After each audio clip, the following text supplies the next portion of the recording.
perilous as the day you sailed with the Skull Rock podcast.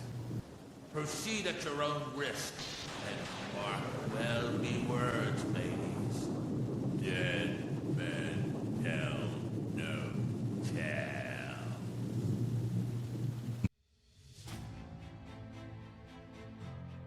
Welcome to Skull Rock Podcast, the show about all things Disney and pop culture. Every week, we take you behind the scenes of some of your favorite Disney films, theme park attractions, performances, books, music, as well as what's streaming and what's in theaters. I'm Aljon Go, longtime musician, Disney, Marvel, Star Wars fan, podcaster, pop culturist, and you can email me, Aljon, at skullrockpodcast.com. You can email my cohort, Dave Bossert, who is former creative director of the Walt Disney Company, as well as filmmaker and world-renowned author. You can email him, Dave, at skullrockpodcast.com. Anyway, Dave is on hiatus today. He is traveling about being the international man of mystery. I'm in the chair right now, and in just a little bit, we're going to have our featured performance, our featured interview of the week. This is Arnie Leibovit from Puppetoons. He is back, and Arnie is a digital creator. He is a restorer of all things George Powell. He's got a Puppetoon movies that are out there, and we've got a brand new screening that he's got that's coming up that I'm going to talk to you about July 25th in Santa Ana. We're going to talk about that here shortly. But before we do that, let's go into Poetry Month. This is our poet laureate, Matt Mason, the author of At the Corner of Fantasy in Maine, a great book of poetry. And he's going to talk to us now a little bit about when he saw Prince. And yes, not the Disney Prince, but we're talking about Prince, the musician. And we're going to hear about that right now to conclude Poetry Month right here on Skull Rock Podcast. Hello, Dave and Aljon. It is a joy to be back on the Skull Rock Podcast and closing out National Poetry Month. I wanted to at least try to prove that I write about more things than Disneyland. I love pop culture poems, and sometimes it's not just Disneyland. And this poem is from my book Rock Stars, and it is about, well, all sorts of things. It's called When We Saw Prince. Our daughter was inside a belly stretched 5 months taut. We weren't scared of decibels. We were counting on them, filled with hopes of what one will absorb in utero. No. She hasn't spontaneously taken to purple raiments. Her piano lessons have not gone nova in a chromosomally unexplainable funkiness, but we have certitude that one does not backstroke in the amnion's current to such strobe, such electricity, while the body and brain are finding their ways and not be touched. This gestation takes patience. We feed her bones to strength, illuminate her in art museums, soak her in poetry. We humbly expect nothing but transcendence. Dave and Aljon, Poetry Month may be coming to an end, but don't let it end for you. Go out, buy poetry books. Old Mill Press has several great poetry titles. I've got plenty of great poetry titles, including At the Corner of Fantasy in Maine through the Old Mill Press. But, you know, go out there, support poets, buy poets churros and buy their books and give all their books 5-star reviews, things like that. Don't let poetry be confined just to April. All right. Thanks, gents. On with the show. And there you have it. When We Saw Prince, Matt Mason, poet laureate of the Skull Rock Podcast. Remember, he's the author At the Corner of Fantasy in Maine. Great book from Old Mill Press. He's got a lot of stuff there for you. Amazing poetry books like Rock Stars, which is awesome. Rock and roll poems. Great stuff right there. And so, yes, he's a great poet. Follow him. We're going to have our links there in the show notes as well. Now we have our featured presentation. Dave sat down with producer-director Arnie Leibovit of Puppetoons, and we're talking to him about the new screening. he has. That is Saturday, July 25th, 2026, as I talk to you right now over at the Frida Cinema in Santa Ana, California. That is 305 East 4th Street, Santa Ana, California. You can check it out. He has got the seventh Voyage of Sinbad by Ray Harryhausen. Yes, it's going to be on the big Technicolor screen. It's one of the most beautiful fantasy adventures ever made. One of my favorites. You need to check that out. And this special event features rare appearance of child star Richard Eyre and Barani, the Genie of the Lamp, along with two more George Pal Academy Award-winning Puppetoons that he's going to be featuring on this big screen. Of course, groundbreaking Dynamation effects by Ray Harryhausen and a thunderous score by Bernard Herrmann as well. The Seventh Voyage of Sinbad, which is going to be great, of course, inspiring filmmakers from Spielberg, Lucas, Cameron, and so much more. Check it out once again, Saturday, July 25th, 2026. Show notes. We're going to have all that information in our show notes, so please check it out right now. Here is our talk with Arnie Leibovit right here on Skull Rock. Hey, let's chat. Let's chat afterwards. Let's chat. And he said, let's chat again. Skull Rock Podcast, interview time. Well, Aljon, we've got a repeat guest. We've got producer-director Arnie Leibovit, who was a friend of George Pal's. He's taken it upon himself to be the keeper of the George Pal flame and the restoration of the Puppetoon shorts. Arnie, welcome back to the Skull Rock Podcast. Wow, great to be here. I love the Skull Rock Podcast. I love what you're doing. I just love it. I love anything Disney. It doesn't matter what. I'm a hook, line, and sinker for. So, you do a great job. Thank you. And, it's great to have you back. And, I wanted to talk to you because, you and I have been friends for a while. I'm so interested in the Puppetoons and what George Pal did back in the 30s and 40s before he started going into sci-fi movies. And I know you and I are going to do something with that at some point. But in the meantime, you have a new Blu-ray coming out. Can you tell our audience about the Blu-ray and what's on it? Well, since I had nothing else to do, I decided to do another one. The original Puppetoon 1 came out in 2013, and I was never really happy with the restoration of that first one. It was done from a inner positive, which was not the best quality, but I never wanted the negative out because I was always afraid that something might happen to the negative, and the technology wasn't there to really, restore it properly. So now I've taken the original negative, the original 35 millimeter negative, and many new elements, and scanned it in 5K, and then went through a meticulous restoration of the film of every subject, and I redid the opticals in it. The transitions have been updated. The original titles of the Puppetoons that were missing from the prior release, I reinstated all the original opening and closing titles. It has a new stereo mix. It's basically seeing it for the first time, basically. Now, Arnie, I have seen the before and after images you sent me, and I know that we're going to put some of those up on the screen while we're talking here, because it's really pretty amazing to see the difference between what was out there and the restored version of it, and I just love the fact that you're doing this.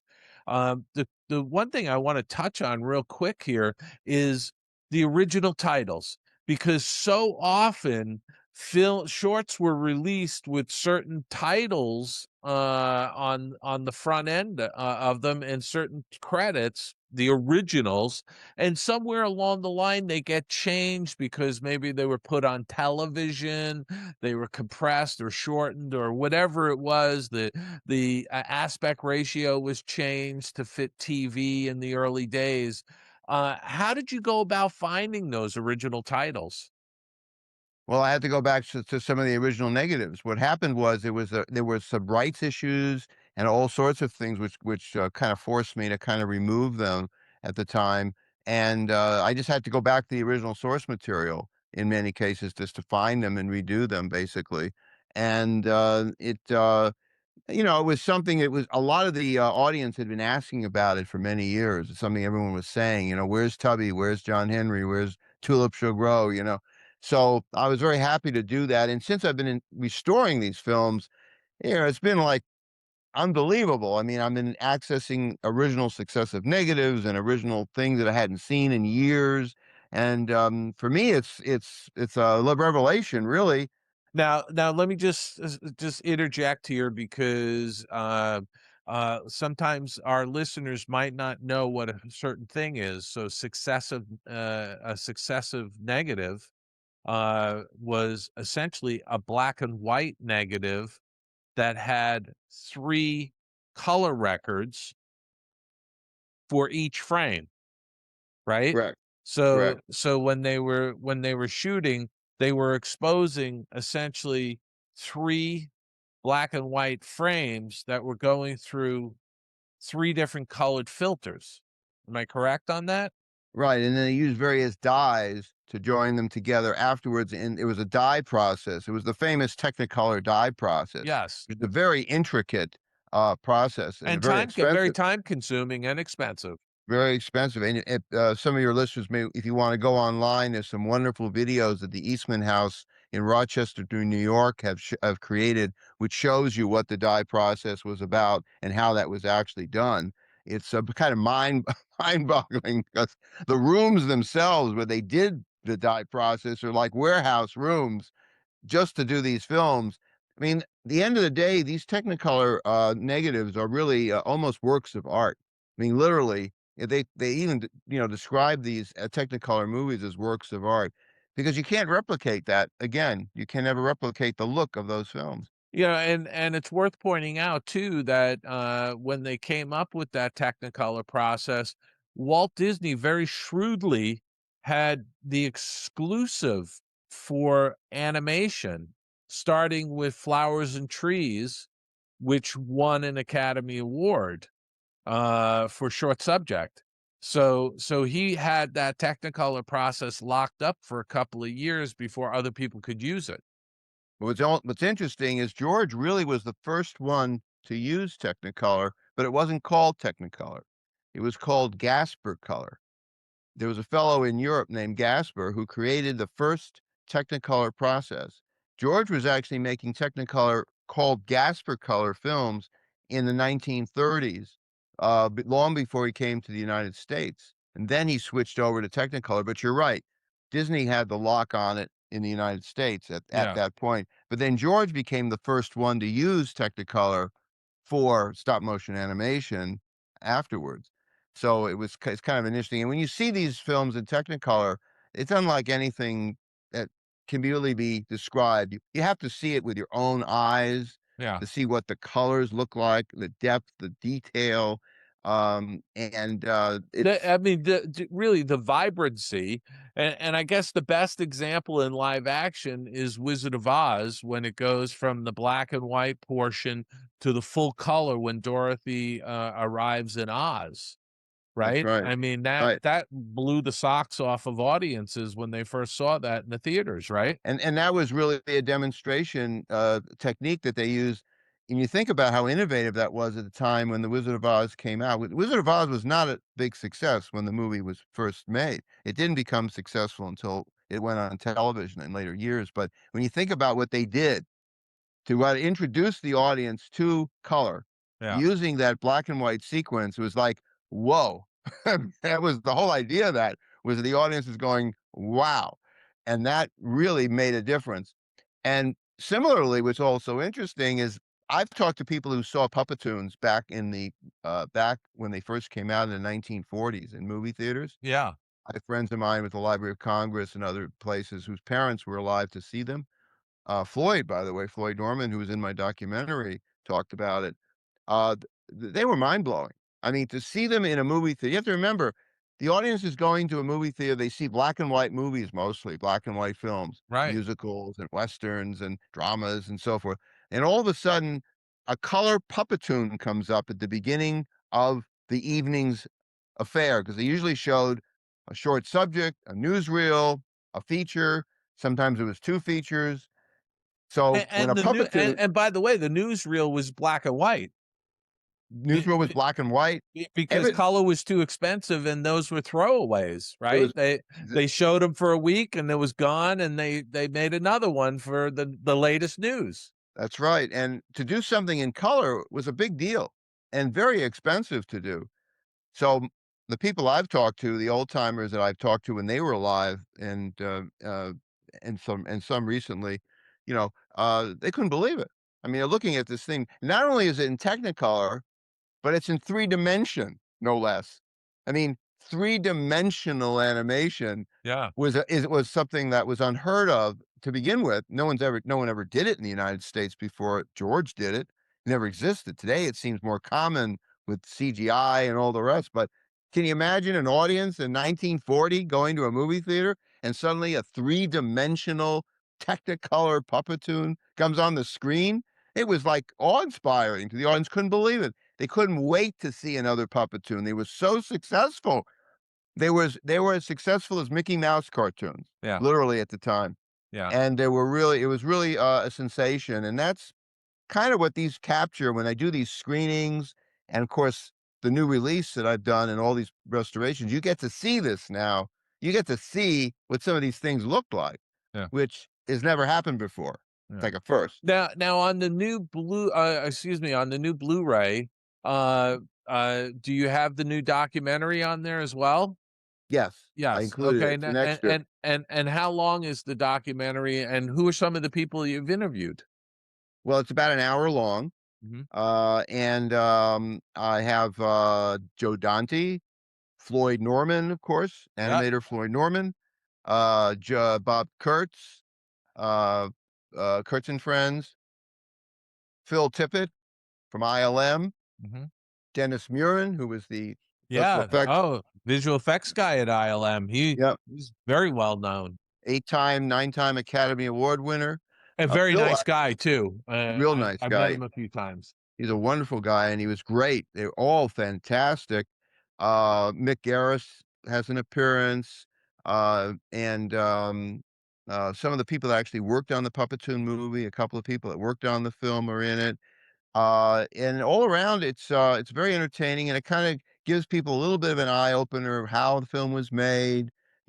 How it all happened, the opening sequence with Gumby and Pokey and the Yeah. whole number and everything else. It's so yeah, that's on there. And there's also Peter Lord, of course, with Aardman. Uh-huh. He plays a prominent role, and I actually created a separate 10-minute documentary just with Peter Lorre by himself as well, how the Puppetoons influenced him in the making of his films in Sure. England.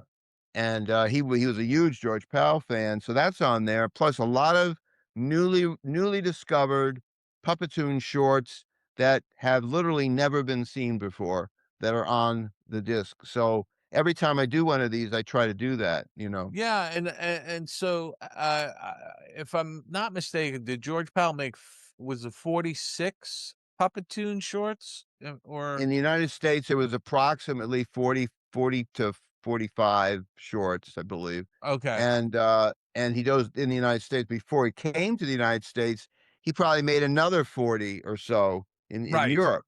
And Right. some of those were commercials that he did at his studio. Now That's right. he was in Amsterdam, wasn't he, or He was in Holland? He was in he was in Holland, Holland, in Eindhoven in the Netherlands. right? He also did them in Paris and in Berlin in Germany. He Right. started in Berlin, which he worked for UFA, which was the big studio at the time, and he Yeah, was the head of the animation department. He was only 22 years old. He yeah, became the head of the animation department, and then he moved from because of the Nazi infusion of things going on. George was always one step ahead of them. He moved to Czechoslovakia. He moved to Paris. Eventually landed in Eindhoven, in the Netherlands, in Holland, where he did the mainstay of his many of these films. and a lot of the early work really was the development of what became the Puppetoons. He was doing That's right. commercials, and he was developing that sort of replacement head process that has really become a standard in stop motion today. I mean, they did that with Jack Skellington in The Nightmare Before Christmas, where they had multiple heads with different expressions, and they would change the heads out frame by frame or every 2 frames. Uh, Exactly. But yeah, for your audience, if they don't know that the invention that George came up with was called the Sirius puppet. And the Sirius puppet was that for every frame of film, there was a separate carved puppet or yeah, puppet part yeah, or arm or eyeball. They were replaced frame by frame by frame for 15,000 frames in a Puppetoon. yes, So you had literally thousands of these replacement parts in a Puppetoon, painstakingly replaced every frame. And you have to think about what that was like to shoot that when you have the puppets are being replaced.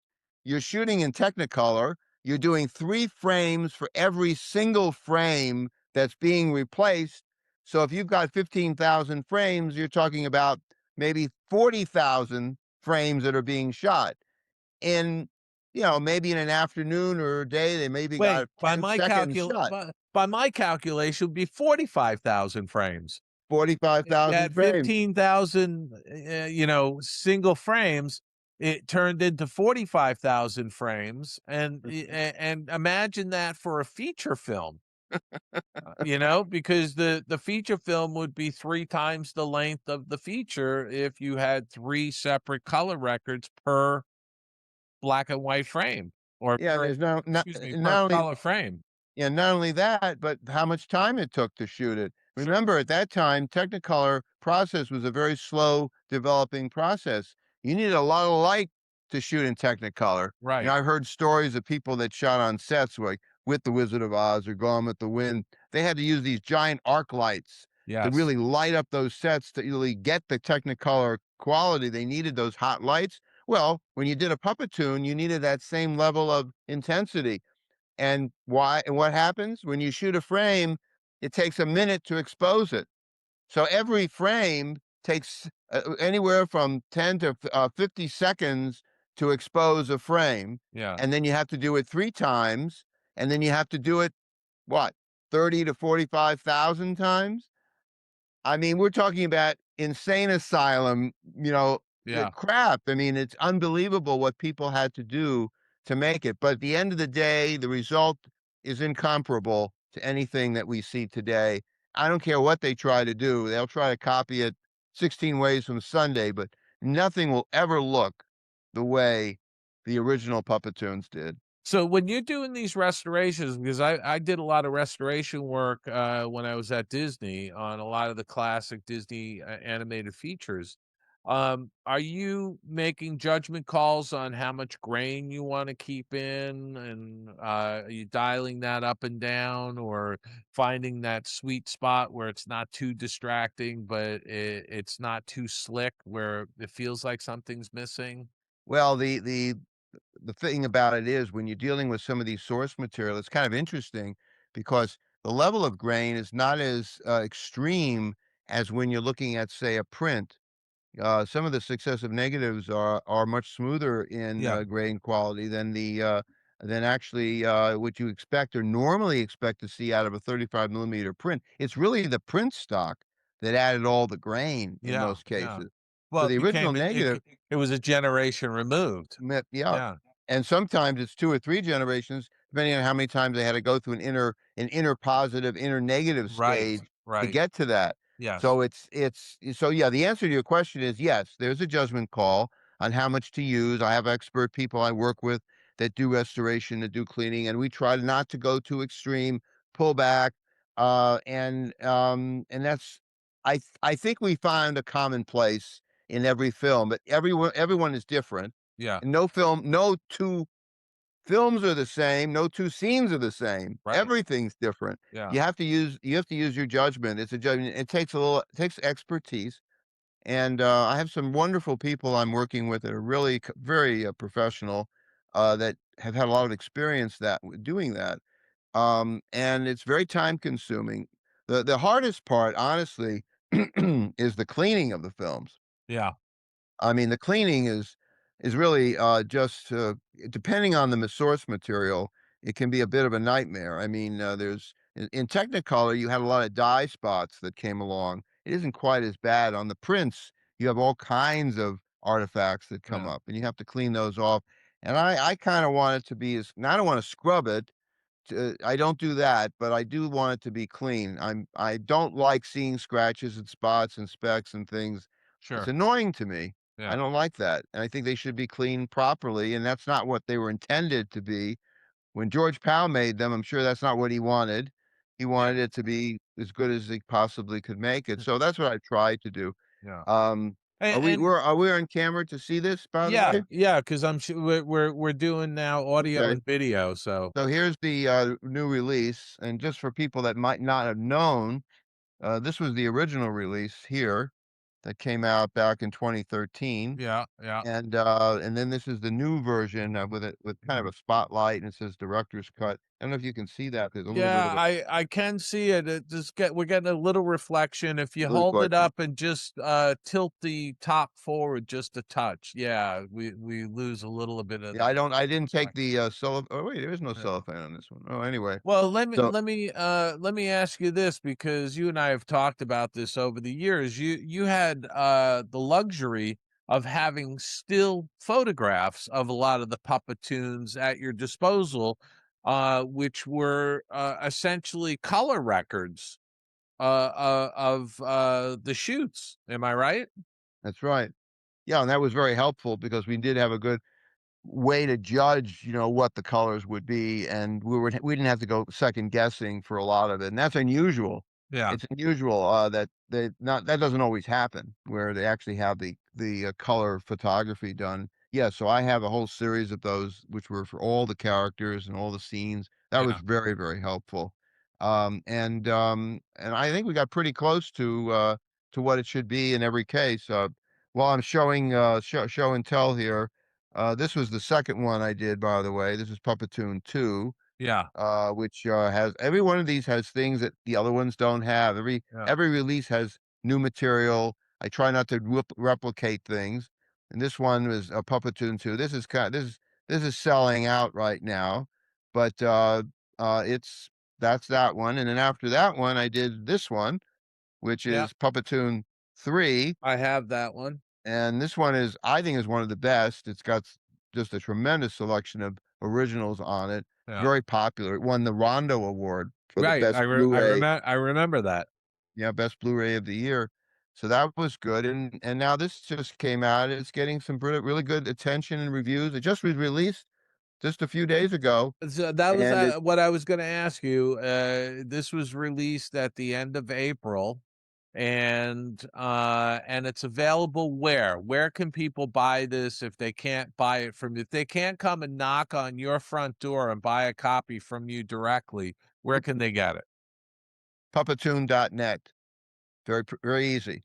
Okay. Puppetoon, just Puppetoon, Puppetoon, Puppetoon.net. And there it is. And it's up. It's easy to find. Now I should tell you, have been taking pre-orders and orders, so it's available. It is Okay. available, and people can get it. And I decided to do that because the donors who really helped support the project, they were so anxious to get the film, and I just started sending it out. And after I started doing that, I just opened it up and just started selling it. Yeah. So I just went ahead and just did that. Everybody's that's what happens with these things. Everybody's after you. I mean, they want to see it. They want to Yeah. see, want to know it. They want when's it coming out. It's good. It's good. The audience is Well, interested. I think it's always great that people are enthusiastic about seeing these things, and I also think it's fantastic that you're devoting so much time to making sure that these films are preserved, and not only just preserved for historical purposes, but also being seen and shown. Because I know every time you go out and show a classic movie like Time Machine or the War of day the World, the Forbidden War of the Planet. Worlds or Forbidden Planet or any of those, you're always showing a couple of Puppetoons at the head of them, which is the way we used to see films when we were kids. You go to the movie theater and you'd see a couple of short cartoons before the feature, and all of that. So I think that's fantastic. I should say that I've had a wonderful experience with the theaters because it isn't the theaters, it's the audience. I mean, the whole thing about this, which really surprised me, Yeah, it never ceases to amaze me actually, is the audience response to the films, not just the features, but to the Puppetoons. You see, none of us have seen Puppetoons in a theater with audiences before. right. This is the first. So here we are. It's only 85 years, maybe 100 and over 100 years since they were first made. But in the 40s, we're talking about around 85, 80 some years.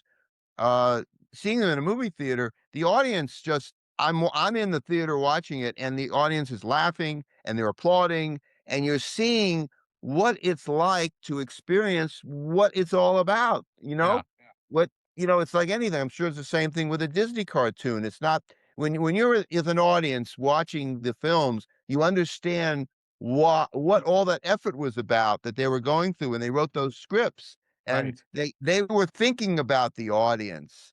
Remember, it's an audience, it's a communal experience. It Well, wasn't like we're not sitting at home and, looking at a screen with no one around it. Arnie, I went to the screening of War of the Worlds, the restored War of the Worlds that you did in Westwood. I think it was the Fox Theater in Westwood, right? Yes, I mean, exactly. that's a big theater auditorium. I think it was like an 800 seat house. No, no, it's got 1,500 seats. Okay, 1,500. Excuse me. I stand corrected. Yeah, But I mean, it's a big auditorium, and that auditorium was really filled up. yeah, I yeah. mean, I don't know if it was sold out, but boy, it was a full house, not only to see War of the Worlds, but also a selection. I think you showed, if I'm not mistaken, you had to have shown 6 or 8 Puppetoons. Yeah, yeah. Now you Uh, were you- there. You saw the audience reaction. of course, it was fantastic. I look, anybody who's listened to the Skull Rock podcast, Arnie, knows that I'm always beating the drum about going to the cinema, go to a movie house and see a movie on a big screen. I try to go to the movies almost every week, and whenever possible, an IMAX screen, or in my neck of the woods, I have a wannabe IMAX screen called the Cube. Hmm. But it's a big screen, and it's a great experience going to the movies and having that communal experience in a theater with a lot of people who are interested in the same film topics or the same genre, or in this case, the same classic animation like the Puppetoons. And it's funny that is saying exactly what I was referring to, is that seeing the people that are like part of the tribe. Yeah, This is like the tribe of sci-fi fantasy, people. And I always say, one of the things I introduce, I say I love to be around people that know their Krell from their Klingon and from their Klaatu Barada Niktos. there you You know, go. so I That's mean, it. it's so amazing, and they're so interested. And a lot of these people grew up on these movies, and they're so excited about it. They were kids, and they're talking about it. I'm telling you, it's like a it's like a toy room for me Yeah, with all these people, and that to me is really what it comes down to. It's the audience. The audience is just so wonderful. It feels, I'm in my 70s, and for me it's really a return to childhood. For me, sure. that's what this is really all about. And when I grew up and what I saw when I was a kid, and for me it was some of these films, and I don't know, it was just a different time. It was a different period, Yeah, seeing a movie for the first time and being in that experience was is unlike anything that I can compare even to today. But maybe that's because some of these films are. Remember, some of this material, the kind of movies that were being made and the style of these films were firsts. Everything was a first. yeah, No one had ever done these things before, especially in the sci-fi field. sure. When George was making War of the Worlds, or The Time Machine, or Day the Earth Still Comes Out, or Forbidden Planet or Robbie the Robot. I mean, this was the first for all of these things. Sure. So that's really the fun of it all, is that you're seeing things that have been really copied ever since by everyone. But this was the first. And so in a way, I feel privileged in a way that I got to be there, you know, when it kind of started, Yeah, it's kind sure. of amazing in many ways, Yeah, no, Um, absolutely. so So, once again, tell us where we can get this, and can you only get it at puppetoons.net? at the moment, Okay. and it's When still, what I do eventually, I stay with my own boutique approach. okay. And then maybe months later, or I eventually do get on Amazon, I do Okay. get on eBay, but I first start out that way. And part of the thing is the cost involved. I hate to be, down bottom line here, but I try to recoup You as have much to. as I Yeah, can. you have to. I mean, You know, all of these things cost money to do, and of course, what's the price of the DVD? it's only $39.95 for which is, Such a comparably deal. low. Such a deal for what you're getting, because Yeah, really. you're getting a new documentary, and you're getting a whole bunch of restored Puppetoons. It's fantastic. I do want to ask you, do you bring the DVDs to your theater screenings for sale? I do. You I do? do. I Okay. do. So a few weeks ago when you did the Frida Cinema down in Santa Ana, you were selling DVDs there. I was, and they were Blu-rays, but that's okay. I'm You sorry, I know, keep saying uh, DVDs. yeah. Blu-rays, Blu-rays. okay, yes. Now I do have a few DVDs that I lay around that if I do have those occasionally, but they're mainly Blu-rays. Right. And yes, I was selling them at the theater. I'm going to do that again at the Frida. Actually, be the first time it'll be sold in a public setting. Sure, sure. And uh, the kids, everyone, even the young kids that do come to the shows are all excited, because a lot of these people are school. They go to animation schools. Sure. They're learning filmmaking. And they're starting to discover people like George Powell and the Puppetoons and other people from the bygone era of cinema. Right, and they were pretty excited when I'm sure because you've done all Yeah, kinds of talks and lectures yeah. with people, and when you go in the audiences, they're gaga, really. They're so excited by it. It's good to see that excitement. It's good to see the people. Again, it's the communal experience all together that makes it all worth doing. Doing the Puppetoons and the restorations for me has been a lifelong experience, and I guess in a mission in some ways, just to get these things seen. And it's so exciting to finally get to see them and put together. I'm so happy that I was able to do this, because Right. I've been wanting to restore this thing since it came out, but basically to Yeah. make it look halfway decent. And so this took about 3.5 years to do to And get this and done. it's not cheap. I mean, this is painstaking work that's done frame by frame. It is. It's Yeah. frame by frame, and I'm now. So everyone's asking me, okay, when's the next one coming? Well, that was my next question. Do you have plans to do another one? The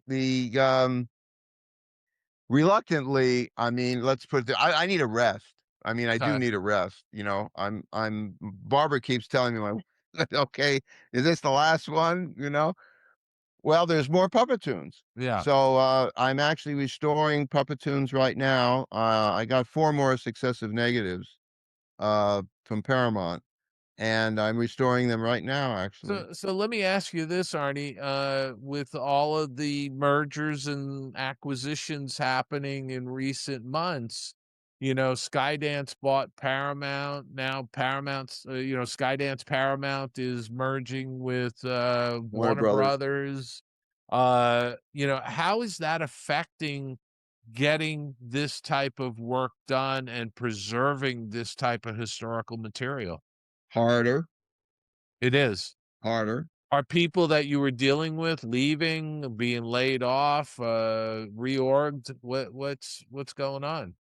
The archive departments have kind of stayed intact, and I've got a good group of people that are continuing to stick Yeah. on with me on this. But many of the people that the executives involved have been left. They not just let they left. Many of them left. They didn't Yeah. want to be part of this crazy change that was Right. happening. Right. But I get this question a lot. This comes up quite a bit. Same thing with Warner Brothers, the same situation. I'm working on a feature with Warner Brothers, Uh-huh. which I haven't mentioned, but I'm doing another reimagining of the Time Machine. I did the remake in 2002 with Steven Spielberg and Warner Brothers. Right. Now I'm doing another one that has been I put together a treatment and they want to make. So I'm dealing. It's funny. I'm dealing with both studios during this crazy topsy-turvy thing that's going on, Yeah. trying to figure out who do we talk to. Paramount's kind of like that. It's like, okay, who do you talk? See, the problem is they themselves don't know what tomorrow is going to bring. They're all kind of up in the air questioning things right now. And everybody in Hollywood is in the same position with both studios. Nobody really knows for sure this, that, and the other. Um, in my world, I have two worlds. One is the feature world, which is different than the world of, say, doing home media. Yeah. And the home media world, unfortunately, for a lot of your fans and your followers that love home media, want to have these things in their home, which I think is the best way to do it. It's changing, Yeah. as you know. The world is changing into a streaming world. Yeah. And even Paramount, the sense I have, and not just the sense, I know for a fact that they've moved away from this almost completely. So let me ask you this, because Paramount has a streaming channel, Paramount Plus. Apparently that's going to be merged with HBO Max. And it's going to be HBO Max, Paramount, or whatever, however they're going to brand that. Do you think there's an opportunity to have Puppetoons on Paramount Plus, Eventually, along with whatever other animation Paramount owns? if they're willing, it's not a priority for them. Short subjects, as always, have always been secondary to everything else. Yeah, but it's Even the Warner Brother, content. But it's content. it's That's the content. thing. It's Even the one, content. yep, I know, but plus they have to restore these things and preserve these films one at a time. The Sure. priority at the studios are the features. Of I mean, the course. Of priorities course. are the movies. That's where the big bucks That's are where the right big now. bucks are, and this is Yeah. sort of secondary. I mean, I'm doing a service by doing these. They're not doing a lot of films they have in their libraries. They're not spending the time. Right. The the general edict, edict, whatever the word is for the main thing, their thrust they're doing are the features. They're preserving the feature films. And new series that are, either limited series or new series for the streaming channels. I mean, that, yes, I get all of that, but Yeah. I think somebody should be putting a little bit of time into saying, hey, we've got this cool historical stuff that we should be putting on as additional content for people to discover. Well, there's a fellow, a couple of them I know at Paramount, for instance, that love this, and they've been pushing in that direction. But Yeah, they're not the bosses. sure. The bosses have to make those decisions, and Yeah. they're willing and helping to facilitate these things. At Warner Brothers, you have George Felsenstein's been doing things over there, trying to get things going. Um, I mean, without being too much of a doomsayer here in this world, I think if this merger should happen between the two studios, there's going to be a lot of changes that Yeah, are not, no, you know, I know. That's a whole nother discussion. it But, is. Arnie, we're bumping up against time, so I just want Yeah. to let our audience know again. First off, thank you for coming back on. Thank you for talking about Puppetoons, and thank you for all the work you're doing with restoring those Puppetoons and putting out this new DVD that has a brand new documentary with interviews with some incredible people. I mean, Floyd Norman, who's 90, Bob Kurtz, who's like 92 or something. I mean, they were great. I happened to be there behind the camera during those interviews. It was fabulous stuff. I'm just saying that as a testimonial to our listeners that you're going to want to see this documentary and you're going to want to see these newly restored Puppetoon shorts. So even if you have the previous Blu-rays, you need to get this new one. What are we calling this? Is this Blu-ray 4? Yeah, they say it's 4. That's what they're calling it. It's Blu-ray Okay. 4. So I guess the next one's going to have to be called 5. I'm Okay, trying so to this figure is, that one out. but Blu-ray 4 is available at puppetoon.net, right? That's There's right. no S on Puppetoons. It's just No, just Puppetoon. puppetoon.net. We're going to have a link in our show notes. And Arnie, I want to say thank you very much for being on the Skull Rock podcast again. And I look forward to having you back again in the future. I'm looking forward to coming back. I just want to come back and see Goofy.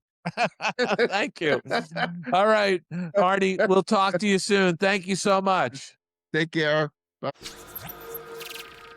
Let's get out of here! Come on, Scotty, let's get out of here. Let's get out of here. Let's get out of here. Let's get out of here, Lieutenant. And wrapping up our interview of the week, Arnie Leibovit of Puppetoons. And don't forget, he has got his special screening Saturday, July 25th, 2026. As I talk to you right now, the Frida Cinema in Santa Ana, check it out, is in our show notes, Saturday, July 25th, for the 7th Voyage of Sinbad, Ray Harryhausen on the Technicolor big screen. Better than ever. Just an awesome, awesome film. So please check that out. Hey, gang, thank you so much for tuning into our show. If you like what you hear, be sure to subscribe. Find us on all the socials. We've got a ton of great podcasts in the vault there at skullrockpodcast.com. And next week, we'll be back with Dave talking about what we've been checking out, review of films. We've got email to talk about, reviews, as well as all the celebrity news that's happening that you want to know about right here on Skull Rock Podcast. What you want to do is subscribe to us. Be sure you follow me, Aljon Go, on Instagram. Aljon Rocks on X. That's the best places you can find me. Also on Facebook, LinkedIn. You can also check out my other podcast, the Dining at Disney podcast. If you love the Disney parks and food, we have food reviews and talk about the Disney dining plan and travel to the Disney parks every single week. That is at diningatdisney.com, everywhere you find podcasts. You can also check out our friends at Sorcerer Radio at srsounds.com, all Disney music all day long at srsounds.com. Thanks to also our supporters as well on Patreon. Link is in the show notes. Also, if you love Dave, you want to check out more of him, he's hosting the Toons Behind the Toons on Sirius XM, Disney Hits Channel 133, Sirius XM. He's talking about the world's greatest criminal mind from Disney's 1986 animated classic, The Great Mouse Detective, performed by Vincent Price. You can also check out all the books you love at oldmillpress.com. If you're shopping for yourself, you want to treat yourself right, or are looking at a gift for somebody, give them the books that will become instant favorites in their library. The new book that Dave has, The Art of John Canemaker in Animator's Garden, also signed by him. I think they have some signed versions of that book as well. John Canemaker's book, great show guest as well. And also a new book, A Spoonful of Sugar, the story of the Upjohn Pharmacy in Disneyland by Stephen Hall. All can be found at theoldmillpress.com. Find your next favorite book there. For more free stuff, as well as more Disney info and great essays, free stuff too, you can also have Dave sign you a book plate there at davidbossert.com. Link is in the show notes. Thank you so much for tuning in. As Dave says every single week, be good to yourselves, be good to each other, and we'll see you next week on another episode of Skull Rock Podcast.